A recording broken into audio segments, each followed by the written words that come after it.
آج تو لوگ بڑے زور و شور سے یہ شور کرتے ہیں، ہمارے بڑے سیاستدان بھی، کہ ہم سب سے پہلے اگر ہمیں اقتدار مل گیا تو ہم سب سے پہلے فلاں جگہ پر یونیورسٹی بنائیں گے، کالج بنائیں گے، اسکول بنائیں گے۔ بھئی آپ نے اسکول بھی بنا لیے، کالج بھی بنا لیے، یونیورسٹیاں بھی بن گئیں، جہاں پر جوان مرد اور جوان بچیاں ساتھ مل کر بیٹھ کر پڑھتے ہوں، تو ان کے اندر حیا شعور کہاں باقی رہے گا؟ تعلیم دے، ہم نے تعلیم سے کسی کو نہیں منع کیا۔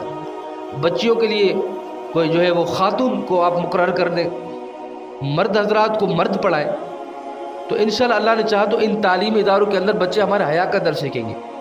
ان تعلیمی اداروں کے اندر ایک اسلامی اسکالر کا ہونا بڑا ضروری ہے، ایک سچے عاشق رسول علماء اہل سنت کا ہونا بہت ضروری ہے۔ آج ہوتا کیا ہے، ہم نے دنیا کی تعلیم تو بڑی اعلیٰ حاصل کر لی، بی اے کیا، ایف اے کیا، ہم گریجویٹ ہوئے، سب کچھ ہم نے کر لیا، لیکن ہمیں اپنے ایمان کا پتہ نہیں ہے کہ ہم کیا بک رہے ہیں، کیا سن رہے ہیں۔ ہم اتنے اعلیٰ عہدے پر پہنچ کر بھی ہمیں قرآن پڑھنا نہیں آیا۔ ایک استاد صاحب نے اپنے کلاس کے بچوں کا امتحان لیا، کوئی اسلامی اسکالر سے، ان بچوں سے کہا بیٹا آپ سب میں سے انگلش کس کو آتی ہے؟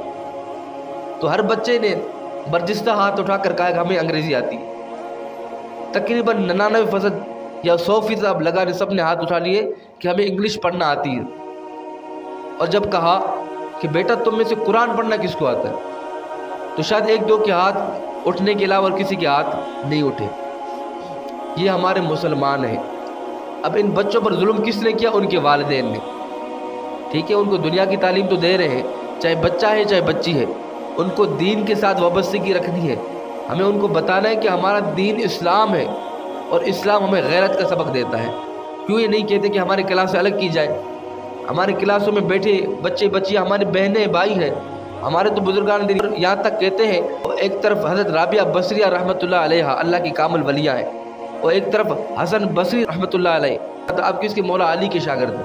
یہ دو عظیم شخصیات بیٹھ جائیں اور بیچ میں پڑھانے والی کتاب قرآن مجید ہو، پھر بھی اسلام اس کی اجازت نہیں دیتا۔